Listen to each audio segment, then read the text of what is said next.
Hello, friends. My name's Tami Simon, and I'm the founder of Sounds True, and I want to welcome you to the Sounds True podcast, Insights at the Edge. I also want to take a moment to introduce you to Sounds True's new membership community and digital platform. It's called Sounds True One. Sounds True One features original, premium, transformational docuseries, community events, classes to start your day and relax in the evening, special weekly live shows, including a video version of Insights at the Edge with an after-show community question and answer session with featured guests. I hope you'll come join us, explore, come have fun with us, and connect with others. You can learn more at join.soundstrue.com. I also want to take a moment and introduce you to the Sounds True Foundation, our nonprofit that creates equitable access to transformational tools and teachings. You can learn more at soundstruefoundation.org. And in advance, thank you for your support. Hello, friends. I am so pleased that in this episode of Insights at the Edge, my guest is Jacqueline Suskin. Jacqueline Suskin has been working as a professional poet since 2009.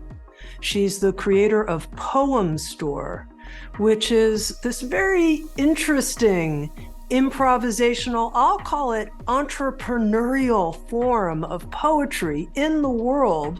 Were you ready for this? She's created more than 40,000, yes, you heard that right, 40,000 improvisational poems where people bring forward a theme, a topic, something they would like to have a poem in their life on.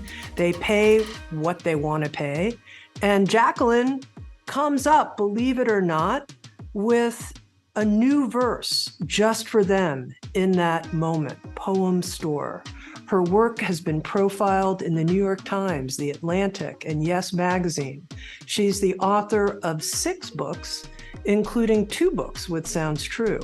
Every Day is a Poem, and a new book. It's called A Year in Practice, Seasonal Rituals and Prompts to Awaken Cycles of Creative Expression. Jacqueline, welcome. Thank you. So good to be here. You know, right here at the beginning, this notion of being a professional poet now for 14 years, different people come up to me who are poets and they say, are you interested in publishing my poetry? And I think, oh gosh, that's tough. And I want to be, this is what they're saying to me, I want to be a professional poet. I want to make a career out of my poetry. Tami, you're an interesting person with entrepreneurial instincts. How do I make it work? What would you say to people in that position? I'd say that everything that's happened in my life that's created the path for my work to be successful in any way has actually just been based upon real human to human connection with friends or artistic community, and a lot of experimentation, a lot of things that didn't work, a lot of paths that I followed that seemed interesting that then led to something else. And in the end, I was, published by a friend of a friend, or my work found its way into the world in these kind of natural connections, as opposed to following some steps provided by an institution or something like that. And I think that is a really hard thing to describe to people. There isn't this recipe for being a professional poet. There maybe used to be, maybe if you followed sort of like the university setting or the institution like that path might be spelled out for you in a little more direct way. But I definitely just let my own creative impulse be the guide and found myself, as you described, performing on the street or in public settings, writing poetry, and then interacting with people in such a deep capacity tended to lead to the next thing and the next thing, and an appearance at a gallery or request to come to someone's bookstore or someone's home even. And so a lot of what has happened in my life, which has led me to having all of these books published and all of these poems that I've created, it's all come from me sort of following this instinct of at least just being devoted to the craft of poetry, staying with it, studying it, reading tons of poetry, learning the process and practice of other poets who I love, and just kind of letting the experiment be the guide. I'm curious about this sort of, I'll use my language here, following these inner breadcrumbs, if you will. When do you know, oh, this is a breadcrumb I'm going to follow? It has the right feeling or sense, or this connection does, or no, I don't think so. I think the word feeling is definitely what I stick to in that. Like there's a feeling usually in my body that's like excitement or even familiarity, like something that I'm like, ooh, that feels like something I'd like to try. So it's also curiosity. That there's an instinct there that's if my curiosity is sparked, then I definitely lean in that direction. And I do think it's important to kind of illuminate that it doesn't always work. It's not like just because I feel excited about something, then it has this outcome exactly as I thought it would. And I think that's probably at the heart of my advice around creative practice turning into profession is you don't really know what it will look like. I knew that I would always write poetry. I knew that I would always write books. It's just something I've been doing since I was a child, but I didn't know that it would be my job. And I didn't know it would continue to be my job even after it was my job for years and years. There's this kind of guesswork in it and a deep, deep trust. And that's usually what I tell people is there's this trust that you can kind of adhere to and that feeling in your body. And then if it doesn't work out, it was still probably very interesting. You probably met someone interesting. You tried to create something really interesting. And I think that's the thing I like to recognize in that. Tell me about the creative spark that brought you to your new book, A Year of Practice. What was it that lit up inside you? And you're like, I got to follow this. Well, I'm an ecstatic earth worshiper. That's how I identify. The earth is my main muse. It's what guides me in all of my work.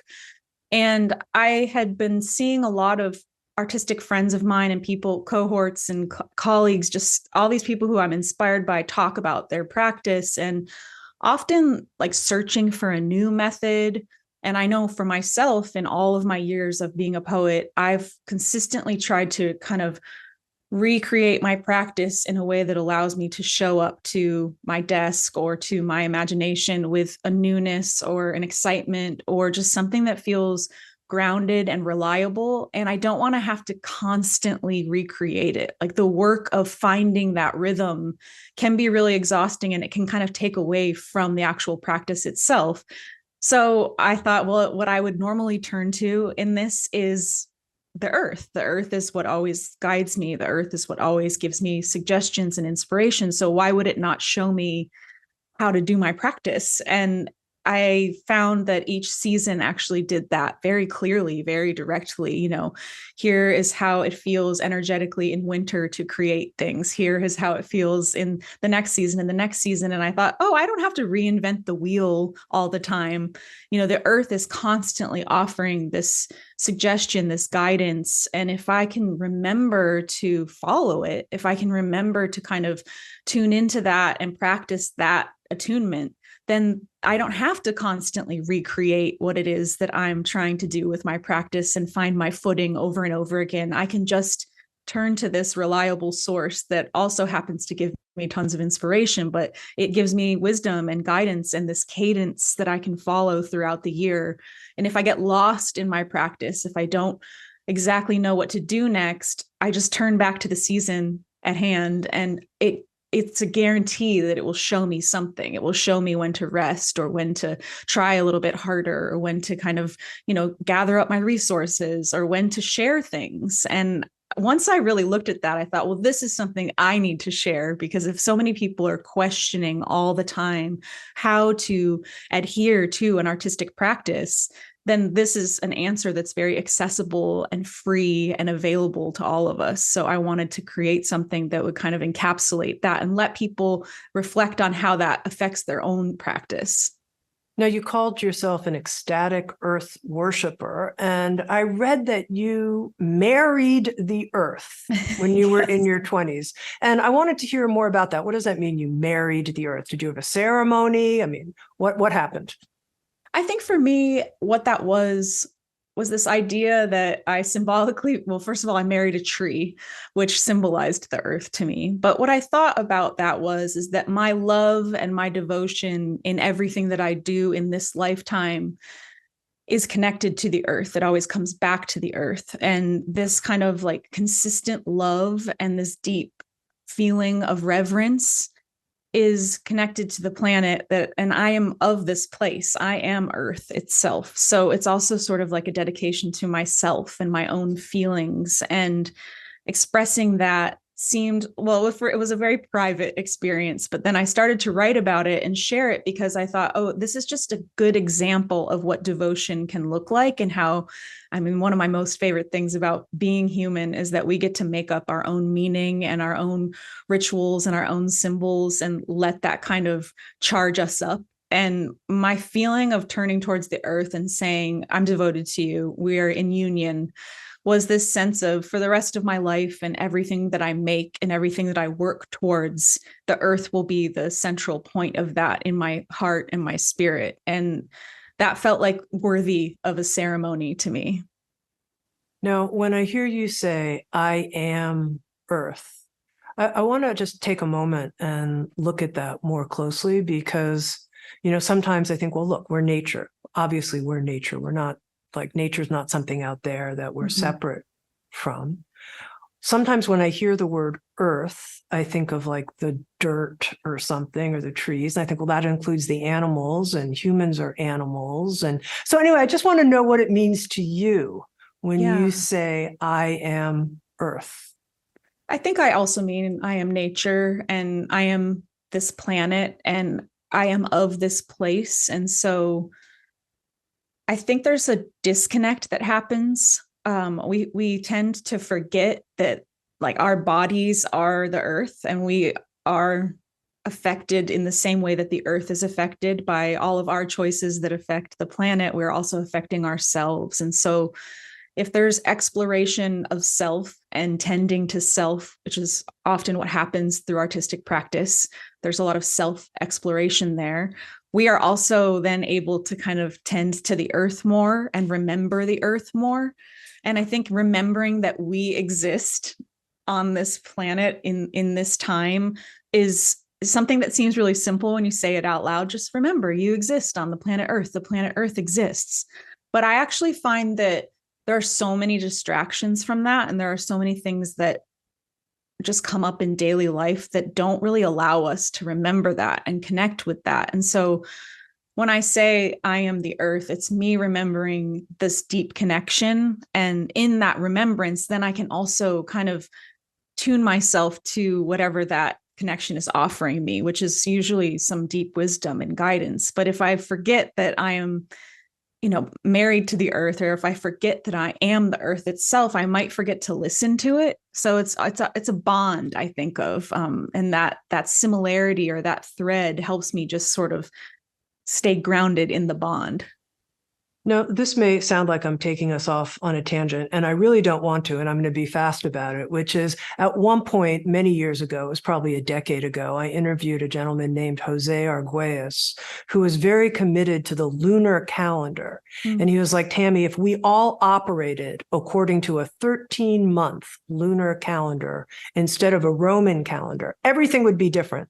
Our sense of being connected to the cycles and rhythms of nature, instead of this superimposition where we have a leap year that confuses everybody. So anyway, and I was like, well, look, that's not going to happen. Like, we're not going to suddenly shift. So like, this isn't very practical. And he was like, well, you should have a lunar calendar along with keeping track of things on the Roman calendar and see how it changes you. And so in reading A Year of Practice and in seeing the emphasis that you've put on us seeing our own rhythms in relationship to the rhythms of the seasons, I thought of this, and I thought of how, in a way, it's just like we're out of sync. We're out of sync. I mean, we don't necessarily have our work schedules coinciding with the seasonal calendar. Maybe if you're a poet or an artist or someone who's not in a kind of job where you take your 2-week vacation, when it's not seasonally placed necessarily. So I just wonder what you have to say about that. Like, in a way, what you're talking about in terms of connecting with the seasons. On the one hand, it seems obvious, and on the other hand, it's so far away from how we live. I love that example. It's kind of exactly what I was thinking of while writing this book, is that there are these incredible rhythms in place that are natural and they're inherent in us. Like, even if we're disconnected from them, even if we don't ever think about the lunar cycle, we're affected by it. And we might never be conscious of that in our lifetime, but it's there for us. And so even if our jobs don't align us with the ability to, obviously in winter, I can't just hole up and go in a cave, even though I would love to. And I have done long retreats in the winter because I find that's what works well for my practice. I still am interested in utilizing whatever little tiny aspect of that I can in my daily life. And that is kind of what I tried to put into the book, which is these really accessible tools that you can at least touch upon, and they might like realign you or give you the chance to tune back into something you've been forgetting.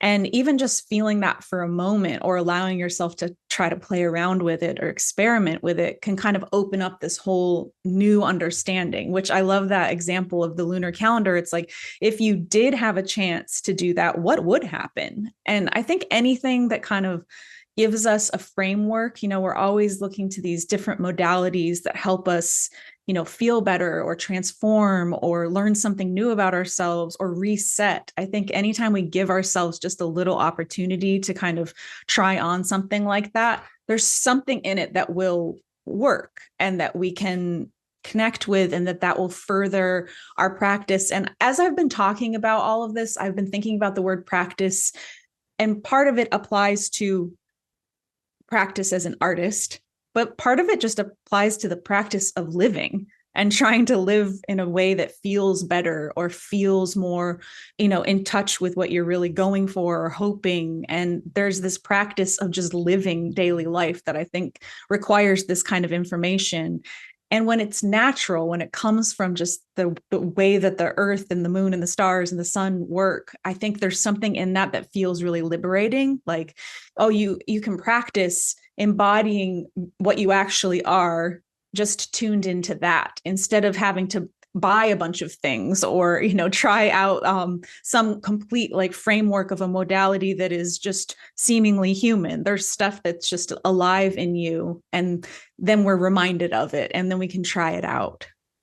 In a year of practice, you devote each section, 4 major sections of the book, to the seasons. And I hear that you wrote the book while you were in each season. And I wonder if you could talk about each season, because you write to each season as a muse, as an active muse in the writing of a year of practice. And if you would speak to each season in its muse-like form.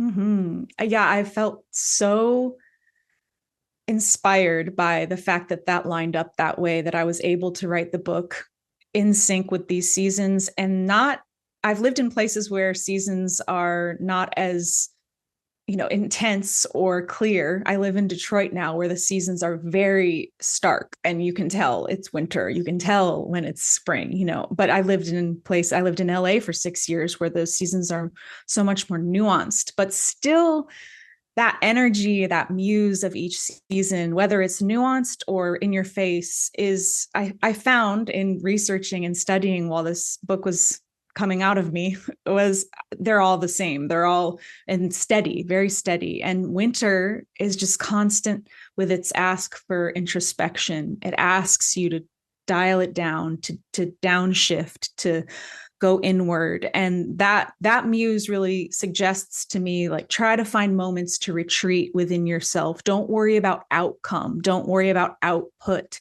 Just worry about your imagination, your inner landscape. What does it have for you? There's probably so much there that in other seasons you don't get to see or witness.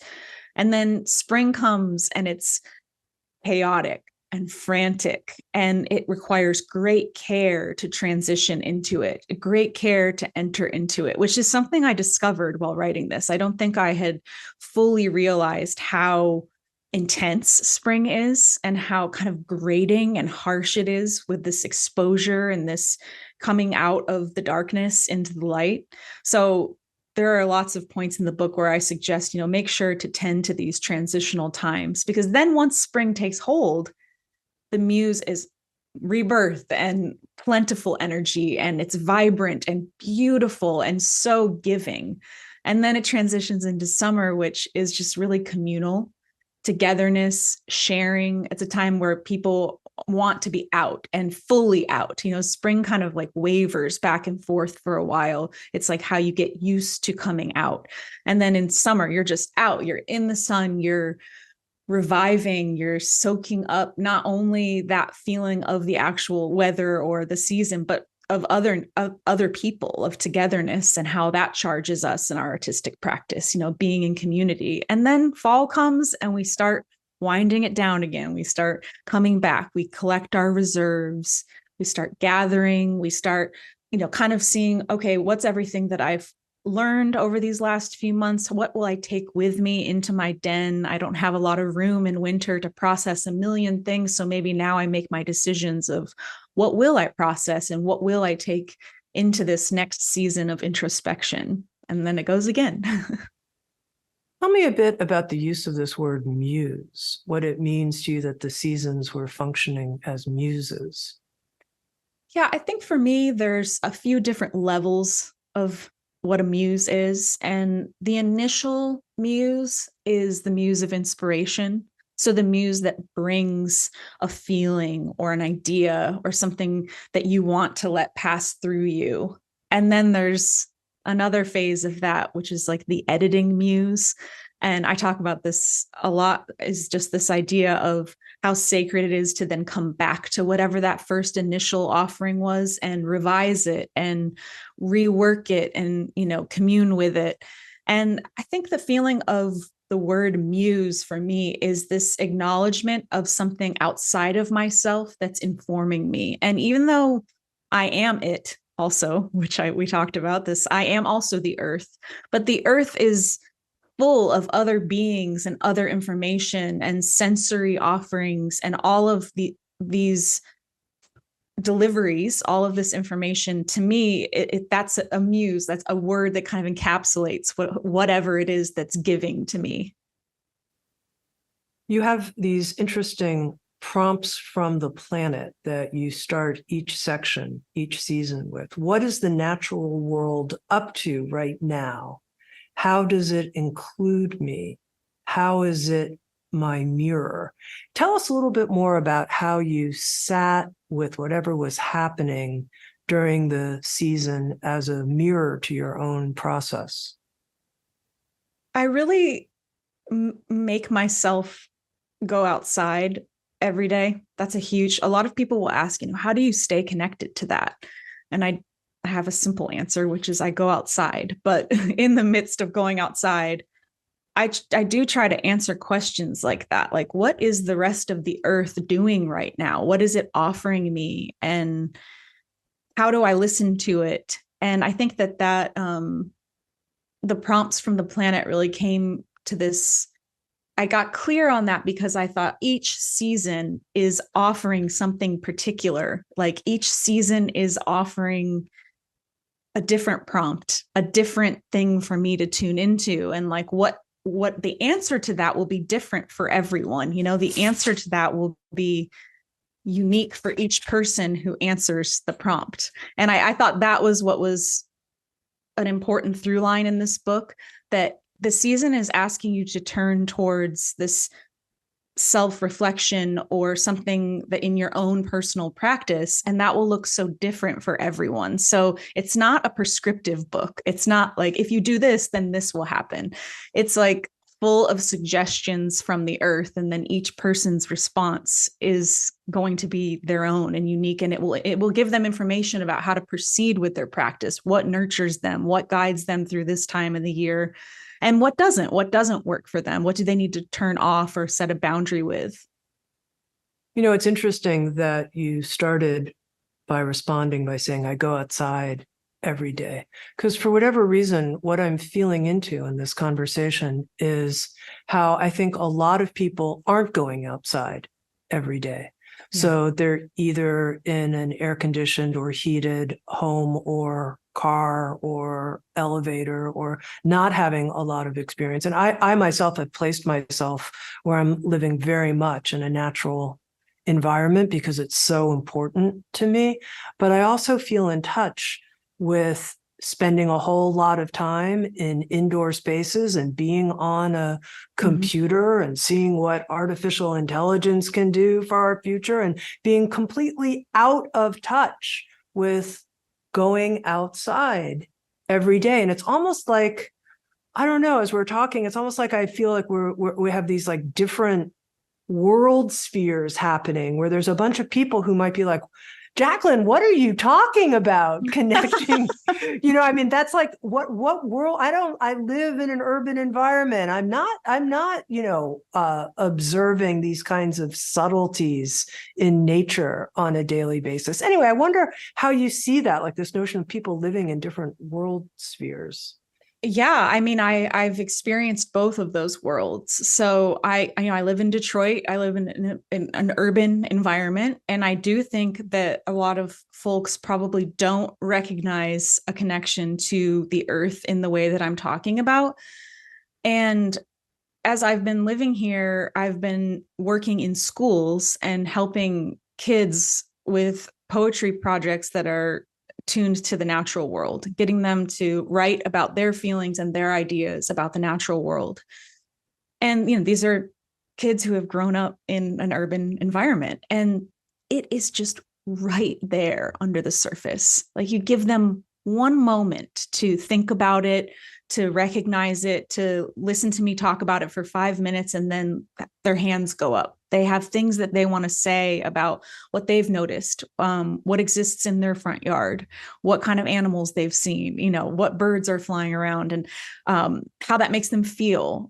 And I think there's been something in that practice of going into the classroom that has shown me this sense of, even if there are people who initially maybe on the surface are like, wow, I don't connect with this, I don't have time for this, this is not what I do.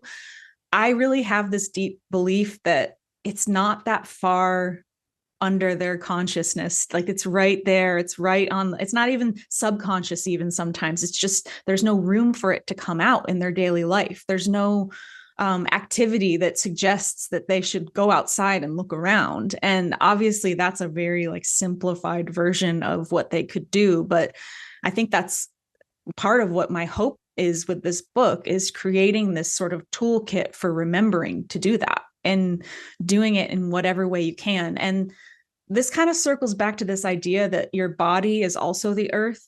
And so there are forces that often get in the way of our embodiment. And what happens when even maybe you can't go outside during the day, but you can check in with your body and your breath, and what even that gives you in the name of nature or a natural connection to the earth. And I think there's just all these different levels of that. And I love the idea of someone being in the position where they're like, I've never thought about this before, but now I am. Now I'm thinking about it. Now I'm working with these students who probably haven't written a poem about nature ever before, but then now they have. And what will that do for their lives? And I think that is the thing that we have to kind of illuminate, and that a lot of artists and writers and people who care about the earth are trying to illuminate, which is just that there is like a way in, there is a reward in it also. It's a big reward to connect with the earth. What happens to you when you connect with the earth? There's a deep reward in that. And I think kind of trying to show that and return to that in my work is really important to me. Being an artist for the earth was a phrase I wrote down as I was reading A Year of Practice and kind of tuning into you. And I thought, that's what Jacqueline is. She's an artist for the earth. And I wonder, when you're working with kids, how do you help them? Because I think this will help all of us, just peel back a couple of layers as they start to approach their first earth-inspired poem? Yeah, it's usually sensory based. Like that's the easiest way in is I ask them to connect with any of their five senses, any of their many senses. Some of them would identify other senses that they have, but any sort of sensorial input that feels like it's connected to the earth. And that's usually their entry point. It's like a gateway for them to be like, oh, I really like the smell of grass clippings.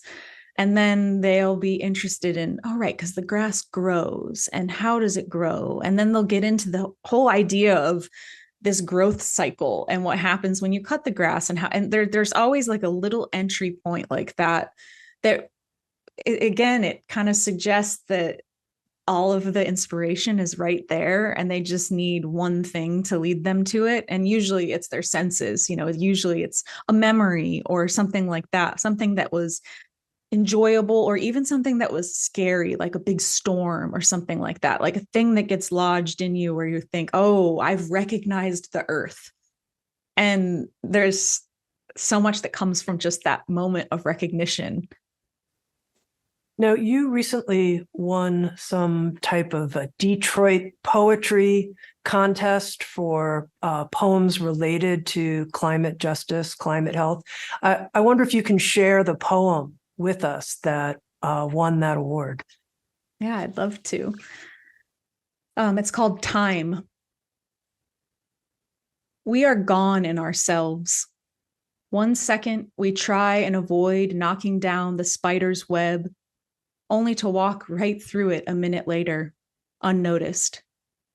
We are cut like the melon, made of mush, drowning in the sweet, thick summer stick of the mind that keeps churning. The plants never stop singing directions. But oh, the distance from hearing to listening is measured like fermentation, the need of the dark, cold waiting, added spice, and suddenly the bubbling mess of delight comes into perfection for us to taste. We worked for it, with it, and against it. We bite down on the rolling swell of our limitlessness and cry. I cry before I swallow. I think again on how long it took us to see the truth and know it'll all burn up before we can apply the lesson. But some magic lingers. Something good carries on like a braid full of seeds buried deep in the darkest dirt. That poem, I think, illustrates something that I'd love for you to talk about that I read is important to you, which is this balance between hope and hopelessness, and how you bring that into your work with kids when they're writing poems, and how you embody that in your own writing. So how do you see that balance? Yeah, I think that we live in a world full of so much brutality and we're constantly witnessing so much darkness, so much pain. And yet at the same time, there's so much beauty and there's so much inspiration. And humans are just constantly trying to keep going and even thrilled by the chance. We're always awestruck, which I love the word awe because it involves fear. And it's not just this simple, if you're hopeful, you're hopeful, or if you're hopeless, you're hopeless. It's more of the balance between both of those things and how I can actually feel the complexity of hope and hopelessness at the exact same time. And it's actually important for my mental health to hold both. If I tried to deny all the hopeless feelings that come up during a day just to remain hopeful, I actually think it might diminish the power of that hope. But if I do vice versa and just sink into my hopelessness, I don't think I would be able to achieve any sense of light or brightness. So I think of that when I think of what's happening with the planet and how this poem kind of talks about, we can see our expansiveness. Like we know how limitless we are. We know how to solve so many of the issues that face us and our planet, but there's so much in the way of that. And it's this kind of vacillation between well, we might as well try. And something good usually survives. That's what happens. That's what's happened throughout history. And we can believe in that. And that even can be a piece of hope. And to me, it's this sense of, yeah, there might be a really dark end of this road that will be really hard to stomach and will be really grief stricken and horrible. And there will always be something beautiful and growing and striving, because that's how life works. And I think if we get to reframe our hopelessness in certain moments and add some hope and get to kind of go between the two, we actually get new ideas of what that end could be. And that's what I'm most interested in, is, and especially in the realm of being an artist, of like, what if you let yourself imagine beyond just the block of hopelessness, and if it could be something bright and new, what would it look like? And a lot of times throughout history, those imaginings are the things that, push us all forward and keep us going. So I think that balance is really nourishing for me. Throughout a year of practice, you bring in the work of poets you love. And I wonder for you, what is the sacred function of the poet? Your love of poets in your life, and then, of course, now what you're bringing to other people.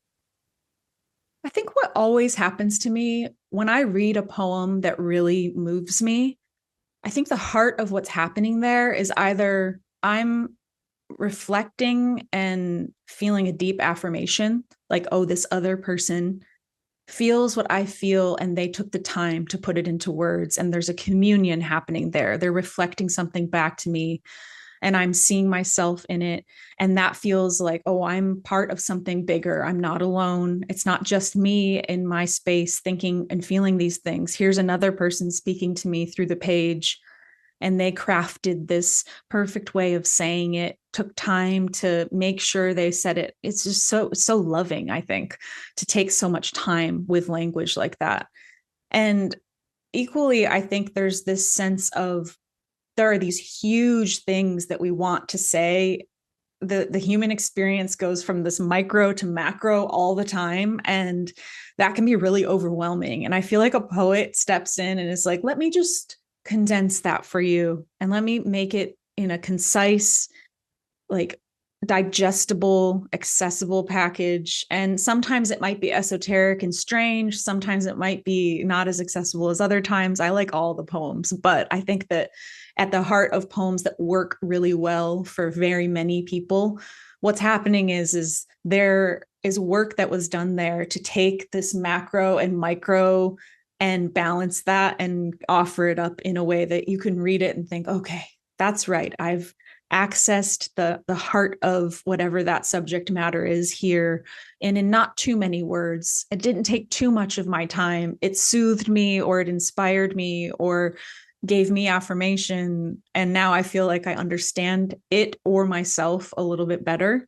And I think that is just so needed in our world, and that it's I mean, I think, poetry is this ancient craft. It's this ancient, like, old way of trying to talk about the deepest feelings, the deepest experiences, but in a more condensed way, so that it maybe is delivered right to the heart or the spirit. When people ask you, they'll say, like, what are you, Jacqueline? Which season do you relate to the most? What, it's kind of whatever. When people say, like, what vegetable are you? What, whatever. What do you say in terms of the seasons? Oh yeah, winter is definitely my favorite season. The winter section of the book is the longest, and I think that that's true because I love what happens to my practice in that season. Like, I love the slowing down, and after writing over 40,000 poems and all of these books over all the years, there's been so much speed and so much effort, and that there is a season that allows me to find that quiet and that slower pace, and that I feel like the earth is saying, yes, you are allowed to downshift, like, you are meant to do that right now. And so that really resonates with me, and it's really helpful for me to kind of recognize that I love that and I love the solitude of that, and I'm allowed to give that to myself. And I think feeling that connection and having that be the longest part of the book kind of shows, there are all these practices that I had to offer in that section that I've turned to again and again to kind of restore myself. I had a feeling you were a winter person based on the fact that it was the longest section in the book. And also, I noticed the emphasis on the healing power of rest. And I thought so many of us are feeling that, especially at this time. We need the medicine of winter right now. And I wonder what your thoughts are about that.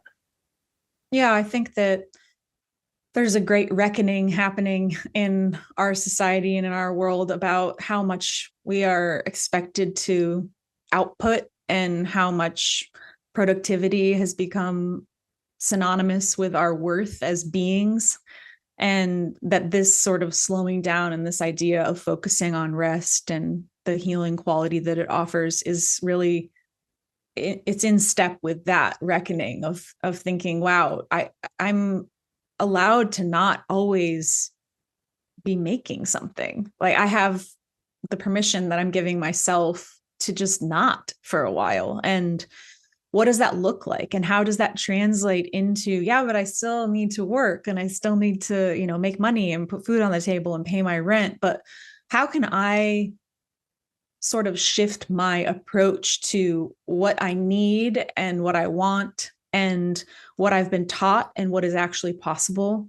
And I think there's a lot of those questions that get answered in that space of silence and stillness and solitude, or just introspection in general, where you can kind of reframe, like, maybe I don't need to constantly put this pressure on myself to feel like I should be doing more. Maybe I'm doing just enough. And maybe there are times in the year where I can literally do nothing, and that's also okay. And I think those questions are really important. And I think we would be, it would really benefit us to answer those questions, because I think we'll all kind of find our own rhythm with that. And it will take everyone a different amount of time, and there'll be a different approach to sort of reframing. But I think once that happens, and it is happening, I can see it happening, it's definitely part of our collective conversation, right? Like this idea of rest and the importance of it and how it relates to so many issues that are happening in our world. I think that once people give themselves even a little bit of that, so much will be revealed.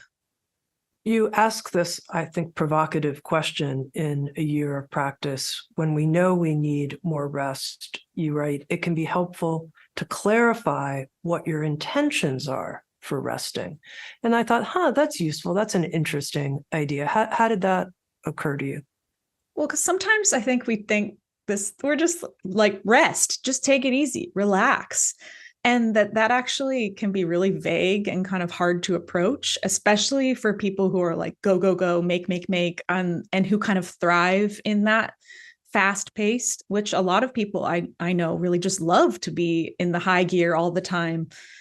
So I think that the idea of checking in with your intention behind rest could look different for everyone. Like for me, sometimes it looks like I can tell my body needs to rest. So that's way more obvious. But sometimes I'm asking myself to sort of put on the restful hat as an experiment. Like, what will come from my allowance of a winter of introspection?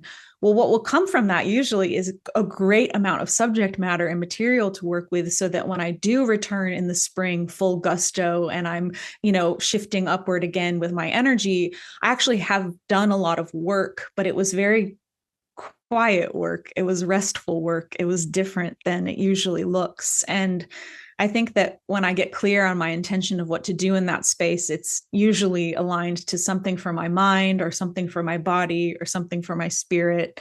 And that I kind of weave in and out of those things throughout the book, because that usually helps me clarify an intention. Like, am I trying to revive my mind right now? Am I trying to let myself be quiet so that I can come to clarity about something? Or am I tending to my body because it's tired from sitting at my desk for days and days working?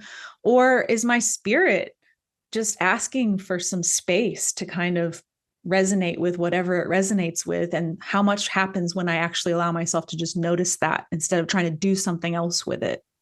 I think the insight I'm having during this conversation is how much a year of practice and linking our own personal rhythm to the rhythms of the seasons is actually counter the status quo. Mm-hmm. It's actually totally against the push. Which is so And wild because it's so natural and like makes I so know, much sense. And it's just totally not what we do. I know. It's just so interesting that this could be so in a way contra where the culture is and is headed and is focused. Yeah, it's funny. I feel like it can be seen as something that's so simple, like, oh, just look at the seasons and follow Right. the guidance of the seasons. But actually, when I'm really sitting with it, and as I wrote it, I thought this is actually extremely radical. It's radical Exactly. to return to this, to remember this, to try to do this. And I think the way into it is like I tried to offer prompts and rituals and things that are not seemingly radical, but the undercurrent is. And it's so wild to me that something that is so inherent and that lives in all of us would then have to, be brought back in such a way that we're like, actually, this is a radical return. Now, one of my favorite poems is in the winter section of the book, Desert Bear. And I wonder if you can read that one, share that one with us. I'd love to.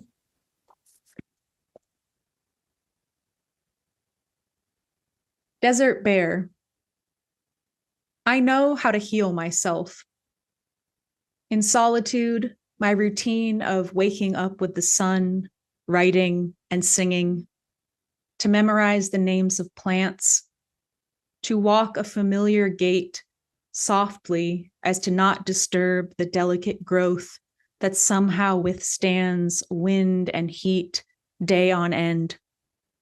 No one can see me. I take many deep breaths and never hurry. I sleep when I feel like sleeping. What comes out of me in this buoyed state is the voice of the sacred cosmos. I hear it start to build after 3 days in the desert. Deep, warm sand and cool stone. They say there is an extensive aquifer below this landscape, wetness in the dark. There is a bear who lives in the boulders. She is me. Here, she is in her finest season. I just to share personally here for a moment, Jacqueline, went through a big change in my life. And my working statement was letting die what needs to die. So what can be born can be born. And I thought of that as I was working through some of the prompts in a year of practice, because it seems like in the annual cycle, there's this natural death and then new birth, new life that occurs, this winter kind of letting us go into deep hibernation. And I wonder how you see that in your own artistic rhythms, the sort of hibernation and then coming back into new life. Yeah, I really tried to bring death in a lot in this book, like into many of the seasons, because I think that there can be this concept, especially like of spring, we'll say, where you're like, oh, it's just all new life and everything's charging out. But so many things die in the spring. There are so many attempts at life that are too soon, and then another freeze happens and all the blossoms are frozen and blown off the trees. The baby birds fall from their nest. And I talk about these things in the book of like, there's all these deaths, and we shouldn't forget that there are deaths in every season, and that that's okay, that it's part of it, and actually that it's necessary, because not everything lives. And when I think about that as a metaphor for creativity, I think of the fact that I'm inundated with ideas and inspiration constantly, And I have this little thing that I wrote that's up on my bulletin board that just says, we have to let so many no's come out of us all day long. We have to say no to an infinite amount of things all day long, which is funny because I'm quite the yes person. And to consider how this works, and in winter we fold inward and everything goes silent. And in fall, I mean, we're surrounded by the trees shedding what they don't need, and that's a form of death and all, there's just a cyclical nature to becoming and then pause. And I think, death can be talked about in a negative way, but I also feel like it's so crucial for certain things to slough off or to be shed. And that even in summer, we start shedding, it's like there's all these moments where we are asked to let go of so much. And that can be terrifying. It can be painful. It can be really confusing. But then what comes from that is all this newness and space for something else. And I think, especially as a creative person, I'm always very careful to welcome that space because I trust the process. And if something needs to go, it needs to go. And then what comes from that will be a new creation. And I don't always know what that will look like. I just get little glimpses of things. And we were talking before about the experiment of everything. And I think, in experiments, there's a lot of failure. And that feels like there's so much ripeness and so much bounty. Of course, there's going to be things that don't work. And that's something I think I've worked to accept in my practice, and then also to see that there's like some hopefulness in that yeah, the things that don't work just make room for other things that might work way better. So I want to make sure right now that whoever is listening has something they can do directly after this conversation. Hard to know what hemisphere they're in, what season they might be listening to this conversation. Hard to know.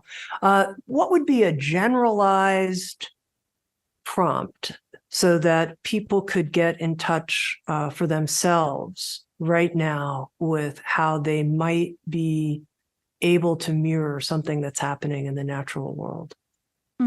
I think something that applies to all seasons and that I've tried out in all seasons is sort of a list making practice where you can kind of reassess like whatever season it is. In winter, maybe the thing you're reassessing is, what can I sort of put away so that I have space to just rest and be? And there might be a list of things that you could consider. Like maybe there are some projects that aren't finished that you can ask yourself to just write down and put on the shelf and come back to when the spring emerges. Or if it's spring, I think it's really important to kind of assess your own energy. Did you have a restful winter?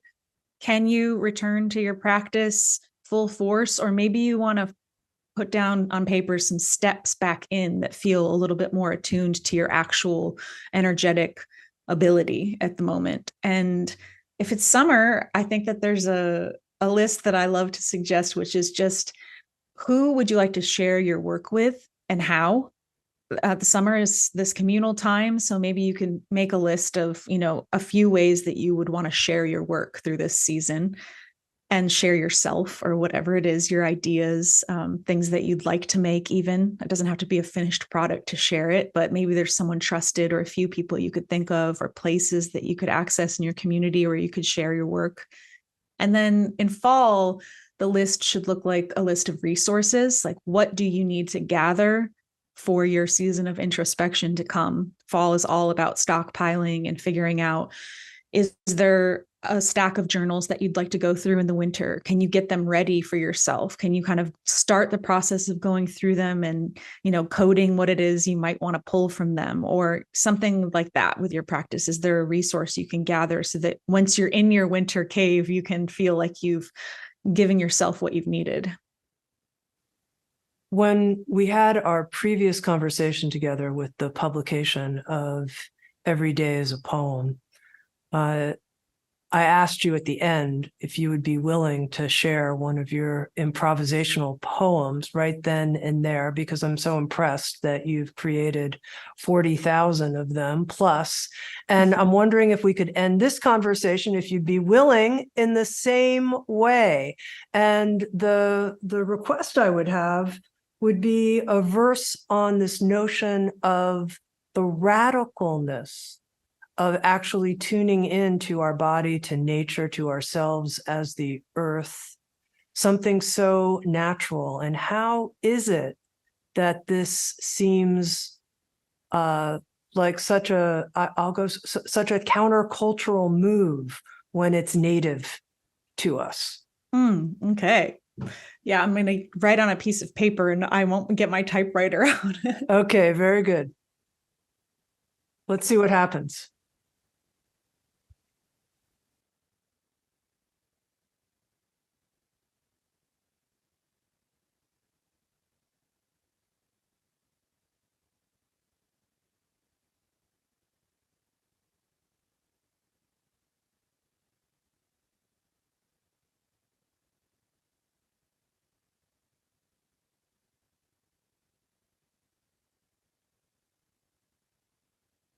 Okay.